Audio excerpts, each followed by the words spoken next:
Antes de mais, boa tarde. Boa tarde. Cumprimento. Agradecemos o convite até às vossas instalações e agradecemos o facto de estarmos aqui a fazer entrevista. Primeiro de tudo, vamos perguntar a saída de Ivo Vieira, de tua escolha do ex-treinador do Mafra. Que características apontaram para a entrada deste treinador? Características descobriram antes para a entrada? Luís Freire tem registado um percurso muito interessante e que eu penso que se enquadra por completo naquilo que o Estoril Praia pretende para a sua equipa profissional. E que passa por ser não só um treinador jovem, mas também ter um projeto ambicioso na sua própria profissão e todos os percursos que ele tem vindo a ter até este momento. Não nos podemos esquecer que em 5 anos teve 4 subidas de divisão, sem dúvida nenhuma que se enquadra naquilo que me parece que seria o mais interessante para o Estoril Praia nesta altura. Uma reformulação de projeto, um forte desejo de subida novamente à Primeira Liga, numa descida que não acreditávamos que ela viesse a acontecer, mas que permite de facto reformular o projeto, criar uma outra identidade e criar sobretudo uma referência importante do que é a identidade do Estoril Praia. E o Luís Freire enquadra-se por completo naquilo que se perspectiva e tem feito de facto um trabalho muito interessante de associação ao clube, de associação também à aposta nos jogadores jovens, e é esse novo projeto que eu acredito que irá ter muito sucesso e que o sucesso dele seja sempre também o sucesso do Estoril Praia. E continuando nesta senda de treinadores, nestes últimos 2 anos pelo menos houve uma grande instabilidade a nível de treinadores. Como explica esta instabilidade, estes 2 anos pelo menos, como explica, como olha para esta instabilidade? Infelizmente, eu julgo que às vezes é mais uma questão cultural do que propriamente uma questão relacionada com outros fatores. Há uma dependência muito grande dos resultados desportivos e do sucesso desportivo que os próprios projetos vão alcançando. E se nós analisarmos também por todos os países da Europa e pelas principais ligas, nós verificamos que muitas vezes acontece esta dependência exclusiva dos resultados e raros são os casos em que é dada a oportunidade a um treinador, com calma, sem a pressão dos resultados, conseguir construir o seu projeto ao longo de vários anos. E há projetos que de facto demoram muitos anos a alcançar. Tirando casos como o Rui Rox no Auxerre, tirando casos do Arsène Wenger, do Alex Ferguson, enfim, aqueles que são assim mais paradigmáticos em alguns clubes em especial, e também muito relacionados com a própria cultura e com a própria mentalidade dos próprios clubes, nós vemos de facto que existe uma máquina trituradora quase de dependência direta dos resultados, e acreditando-se às vezes que alterando o personagem principal da equipa técnica se consegue alterar o projeto esportivo. Enfim, há situações, como tudo na vida, há situações que justificam, há situações que por vezes essa mudança acaba por não trazer o sucesso que se pretendia. Eu recordo, por exemplo, a questão que tivemos com o Pedro Manuel, que foi muito paradigmática. O Pedro Manuel teve 11 resultados negativos e mesmo com esses 11 resultados negativos manteve-se no Estoril Praia, porque as pessoas estavam identificadas com o trabalho que ele estava a fazer, estava com uma ligação muito forte com a massa associativa, com a administração e com todo o clube, e foi com muita pena que o vimos partir, mas de facto são raros os casos em que quando há uma sucessão de maus resultados durante bastante tempo se consegue dar a volta. E muitas vezes lá está, o simplificado acaba por ser o principal responsável da equipa técnica, mas parece-me que seria muito interessante se conseguíssemos criar aqui forma de acreditar cada vez mais no trabalho, que por vezes demora mais tempo a acontecer e a mostrar os resultados do que propriamente esta obsessão às vezes pelo resultado imediato, mas lá está, a questão do sucesso desportivo obriga muitas vezes a isso. E para si, continuando a falar da época passada, quais os fatores externos e internos principais que consegue observar ou conseguiu observar até ao final do ano passado que lhe levaram à descida da divisão pelo Estoril? Era algo que não estávamos à espera, conforme eu estava a dizer há pouco. Não estava planeado, havia um projeto de consolidação do Estoril Praia na Primeira Liga já há vários anos. Recordo que o período todo em que esteve na Primeira Liga, nesta última fase, foi o mais longo período de sempre da história do Estoril Praia, por incrível que pareça. Nós muitas vezes lembramos apenas das épocas fantásticas do Marco Silva com o 5º lugar e com o 4º lugar na época seguinte, mas são de facto fenómenos às vezes um pouco fora do normal, apesar de eu acreditar e continuo a acreditar que a forma como a estrutura está montada e a ambição que existe, não era suposto ter acontecido o que aconteceu, ter descido de divisão, porque é um projeto de facto para se manter na primeira divisão. E poderíamos tê-lo feito, mas por um golo acabou por não acontecer. Mesmo naquele último jogo que tivemos em Santa Maria da Feira, tudo se podia ter alterado. De qualquer modo, julgo que as causas que levaram a isso são naturalmente causas desportivas, às vezes de rendimentos que acabam por não acontecer da forma como se esperava. Também julgo que se perdeu ao longo dos tempos com a reformulação do projeto, também se perdeu alguma identidade com o próprio Estoril Praia. Hoje de facto, quando nós pensamos e olhamos para o plantel e vemos um atleta, por exemplo, como o Eduardo Valente, que desde os 3 anos de idade que pisa estes campos e que fez o seu percurso sempre aqui e vê-lo depois chegar à equipa principal, a jogar nos principais estádios do país e com a braçadeira de capitão, é algo que nos dá um orgulho enorme. E estes jovens que aqui temos, mais de 650 jovens em competição nas 20 equipas de futebol de formação que temos, é nesse tipo de atletas que se revêem e é nesse tipo de atletas, são esses exemplos que querem seguir. E é essa, quando eu falo de identidade, é precisamente isso. As referências muitas vezes têm que existir no plantel principal, têm de ser encontradas com atletas que estejam mais ligados à casa. Obviamente nunca um plantel pode estar totalmente integrado nessa perspectiva, mas tem de existir uma ligação muito forte ao que é a marca Estoril Praia, ao que é o nosso ADN de formação e ao que é o espírito de grupo que forçosamente se encontra quando as pessoas todas têm uma determinada ambição e se ligam a um emblema que estão a representar. Isso foi algo que eu julgo que, independentemente do esforço e da dedicação que os atletas tiveram, foi algo que se calhar fez a diferença em relação a outras equipas e que levou a que no momento final, em que a situação já não estava a correr tão bem, outros se unissem mais em torno do objetivo onde estavam focados e nós acabámos por nos dispersar um pouco mais. Mas lá está, são sempre lições que se aprendem. Hoje vejo com muita satisfação que este plantel que está a disputar a segunda Liga está com essa grande ligação ao próprio clube, que o sente de outra forma. Há um plantel mais homogeneizado em torno do que é o Estoril Praia e quando é assim está criada a fórmula de sucesso que nós já tivemos em anos anteriores e que eu tenho a certeza que irá demonstrar nesta mesma época esse mesmo sucesso e essa mesma vontade de regressar ao patamar onde nós entendemos que devemos estar. Falou de estrutura, se não me engano. Nos últimos anos no futebol, pelo menos, tem-se falado muito de estrutura e da importância de uma estrutura forte. Eu pergunto-lhe, uma estrutura, qual é o significado para si de uma estrutura num clube? O atleta tem que estar preocupado, o atleta profissional tem que estar preocupado única e exclusivamente em jogar e em apreciar e em usufruir da sua carreira.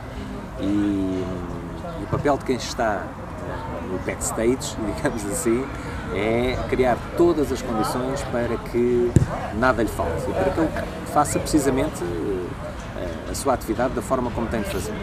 Isso implica termos todas as condições logísticas, materiais, infraestruturais, desportivas e a grande ligação que existe a uma região e a uma determinada envolvência, atendendo às características do próprio clube em particular. A estrutura, no fundo, é isto tudo. É nós conseguirmos interligar todos estes pontos com entidades públicas, com entidades privadas, com o local onde estamos inseridos e de maneira a que o plantel possa fazer apenas aquilo que tem de fazer em termos profissionais.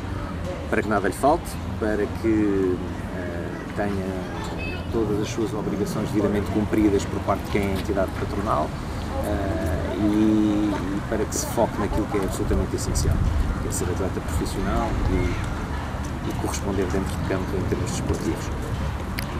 Uma organização que consiga responder a todas estas valências é sem dúvida uma estrutura vencedora e uma estrutura que irá permitir que os resultados aconteçam com mais facilidade. É um facilitador de resultados. 15 de janeiro de 2018 e 21 de fevereiro de 2018. São duas datas que aparentemente não têm relação, mas se pensarmos bem, marcaram um campeonato e marcaram um ano. Primeira parte forte do Estoril, aqui em casa, ele levou o resultado 1-0 contra o Porto. Segunda parte, passado um mês, e não foi a mesma coisa. O Porto entrou avassalador e o Estoril mais fraco que na primeira parte. Como explica a discrepância entre uma primeira parte muito forte do Estoril e passado um mês, uma parte mais fraca, mais sem atitude por parte do Estoril? Eu não diria sem atitude, eu diria sem as mesmas armas. Ou seja, se nós repararmos, até por via regulamentar, existia uma série de inibições que se notaram muito mais no Estoril Praia do que no Futebol Clube do Porto. Se tivesse sido possível utilizar todos os reforços que tínhamos já disponíveis nessa altura, mas que por via regulamentar não podiam ser utilizados, não tenho dúvidas algumas que podia ter sido um resultado diferente, mas também acredito que, atendendo a todo o clima que se montou à volta desse jogo, que acabou de lá estar, por ter também mais influência naquele que era o elo mais fraco nessa altura, muito por pressões externas a nós, sem dúvida que nos prejudicou e acabou por prejudicar mesmo em termos desportivos. De qualquer modo, com armas iguais, com recursos iguais e com a mesma possibilidade de, se calhar, utilizarmos o mesmo 11, rigorosamente o mesmo 11 que tínhamos utilizado no jogo da primeira parte, as coisas podem ter sido diferentes. Eu acredito que sim. Porque não notei, por parte de quem jogou a segunda parte, não notei qualquer falta de ambição ou qualquer falta de vontade. Temos que compreender que houve aqui um cenário que nós já sabíamos e já calculávamos que não nos viesse ser favorável. Se calhar se o resultado na primeira parte fosse diferente, se calhar também as coisas teriam sido completamente diferentes e a abordagem do Futebol Clube do Porto também seria completamente diferente. E depois tivemos, de facto, enfim, o próprio primeiro gol do Futebol Clube do Porto nesse jogo acaba por desmontar por completo toda a possibilidade de reação e infelizmente acabou por não correr conforme nós desejávamos, porque uma vitória nesse jogo teria sido extremamente importante para o Estoril. Para si, qual teria sido a melhor abordagem a este caso, este incidente, por parte das instâncias responsáveis pela manutenção e pelo jogo no início? Em relação ao próprio facto que ocorreu na primeira parte, eu julgo que hoje, fazendo uma análise já que o tempo nos permite fazer, julgo que foi tomada uma opção pelas forças de segurança legítima, mas que se calhar não se justificava em função do que se veio a apurar mais tarde. Claro está que agora é muito fácil pensarmos nisso e verificarmos isso mesmo em função depois de todo o relatório que foi produzido pelo Laboratório Nacional de Engenharia Civil e da própria Câmara Municipal de Cascais, que veio a esclarecer aquilo que nós sempre dissemos, portanto não existia nenhum problema estrutural nem nenhum problema para a segurança e para a integridade física das pessoas e que em função disso, se fosse possível apurar naquele momento aquilo que nós acreditávamos, lá está, se calhar não teria existido aquela decisão. Também não podemos tirar o facto e a decisão que foi tomada de todo o contexto em que estava inserida. Eu recordo-me que nesse dia houve um sismo em Portugal, um sismo aliás de grandes dimensões, que todos sentimos em várias partes do país e isso pode de algum modo também ter sugestionado, enfim, pode de algum modo também ter precipitado toda a situação, não em termos estruturais, mas em termos da reação das próprias pessoas.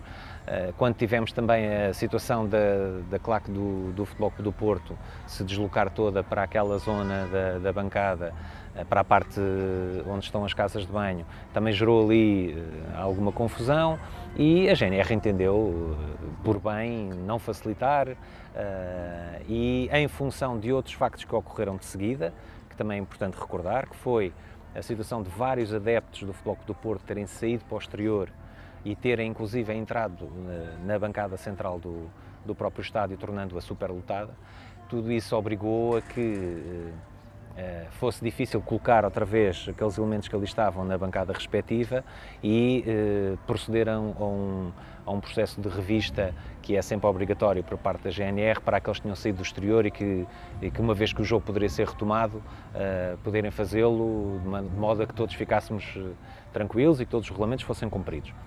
Não se tendo verificado todos estes pressupostos e com o contexto todo que estava instalado, enfim, acabou por ser tomada a decisão que o Estoril Praia não queria, foi a decisão de não retomar o jogo por condições de segurança à integridade física das pessoas e não por questões estruturais, e se calhar impossibilitou-nos uma vitória que nós tanto queríamos. Falando do começo de temporada fortíssimo do Estoril Praia, este ano, na segunda Liga, que já lhes garantiu um lugar cimeiro na classificação, é este o mote para o resto da temporada, um Estoril forte, à procura da subida de divisão, a divisão em que merece estar? Ninguém esconde que esse é o objetivo. Aliás, ao contrário do período anterior em que o Estoril Praia esteve na segunda Liga, onde de algum modo não era totalmente assumida essa subida, porque temos que compreender que há muitos candidatos, enfim, jogar contra um candidato à subida não é a mesma coisa que jogar contra quem não o assume, mas o Estoril Praia esta época fê-lo de uma forma muito clara e assumiu de uma forma muito clara, porque entendemos, aliás, que é esse o lugar onde deve estar, é na Primeira Liga, e é onde o projeto está concebido para estar. Sendo assim, este início da época trouxe também essa confirmação num campeonato que é muito exigente. Aliás, é comum ouvir-se que é mais difícil não descer do que subir de divisão.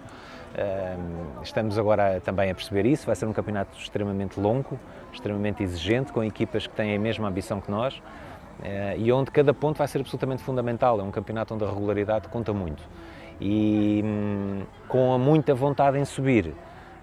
Claro que o meu desejo é que se mantenha esta tendência que tem vindo a acontecer até agora, claro que sim, e espero que aconteça. A ponte entre a SAD e o clube é descrita por si como bem-sucedida. Podemos ter em conta que existem casos em que não é. Como descreve, como proveitoso pode ser uma ligação entre ambas e que em alguns casos não é? Como descreve esta ligação? Como é que esta ligação pode ser proveitosa para ambas as partes? Desde que ambas respeitem a natureza de cada qual. Ou seja, eu julgo que a nossa fórmula de sucesso tem sido essa. Tem sido a demonstração cabal de como é possível coabitar um clube e uma SAD onde o clube não tem a maioria do capital, mas com as nossas divergências, como é natural, mas com a consciência que existe um trabalho desportivo importantíssimo a fazer em conjunto, em termos de futebol de formação. Para os nossos atletas que ambicionam chegar a profissionais, claro está que é fantástico perceberem que existe esta interligação forte e este trabalho em conjunto que lhes permite essa mesma continuação na carreira, mas há aqui um fator que me parece também absolutamente essencial. O clube não tem vontade rigorosamente nenhuma de voltar a ter a maioria do capital do futebol profissional. Ele está a ser muito bem gerido por quem tem de ser gerido. O clube é uma instituição sem fins lucrativos, é uma instituição de interesse público, que se dedica muito aos trabalhos de responsabilidade social e à formação de atletas. É essa a sua verdadeira missão. E do outro lado tem que ter naturalmente uma sociedade comercial que saiba gerir e que saiba estar adaptada às exigências que são as que decorrem do futebol profissional a nível mundial. Cada uma compreender a natureza da outra é essencial, porque há muitos pontos em comuns, mas há pontos em que somos totalmente quase antagónicos. Mas desde que nos respeitemos, tudo é possível. E por isso é que eu disse, e costumo dizê-lo, que para além de sermos um caso de sucesso, um grande caso de sucesso, se quisermos até em termos nacionais, para tristeza minha, mas a realidade é essa, não digo isto com orgulho, digo com a noção que é vantajoso para nós. Esta fórmula para nós funciona. E funciona porque respeitamos, do outro lado existe uma sociedade comercial, cujo objetivo é ter lucro e que tem de ter uma perspectiva comercial do mercado. A nossa missão é completamente diferente. É uma missão de valores, uma missão de responsabilidade social e é uma missão de formação de cidadãos e de atletas. E essa vertente toda, inclusive em todas as nossas modalidades, acaba por ser extensível, porque em todas elas temos sempre associado ou procuramos ter um projeto de formação de atletas e de cidadãos. Lá está, os estudos mundiais que vão aparecendo sobre esta matéria demonstram-nos que cerca de 1,5% a 2% dos atletas da formação de um clube é que chegam a jogadores profissionais. Portanto, a nossa principal preocupação tem de ser com os 98% que não vão ser, formá-los como cidadãos para a sociedade, através dos valores do desporto, sendo que naqueles 2% também esses valores têm de estar colocados e incutidos e de maneira que sejam melhores profissionais, inclusive, como profissionais de futebol. Depois, com todos os meandros que o futebol profissional exige, a organização que um clube tem não se coadunam, ou seja, não é propriamente o formato ideal. O Estoril Praia também, isto tem muito a ver com a nossa história. O Estoril Praia foi dos clubes pioneiros na formação das SADs e quando criou a sua SAD, no final do ano 2000, existia uma clara noção que o clube, com o formato que tinha jurídico ou formal, não tinha capacidade para gerir o futebol profissional com as exigências do futebol moderno. E é essa a identidade que vamos mantendo. Por isso é que muitas vezes quando nos questionam se gostaríamos de voltar a ter a gestão direta do futebol profissional, eu recordo-me dos piores tempos do Estoril Praia em que isso precisamente aconteceu. E o nosso parceiro maioritário na gestão do futebol profissional tem uma interligação muito forte connosco, compreende a natureza do clube, compreende a nossa missão, respeita-a e a nós cabe-nos retribuir precisamente com a mesma integridade que eles têm tido para connosco.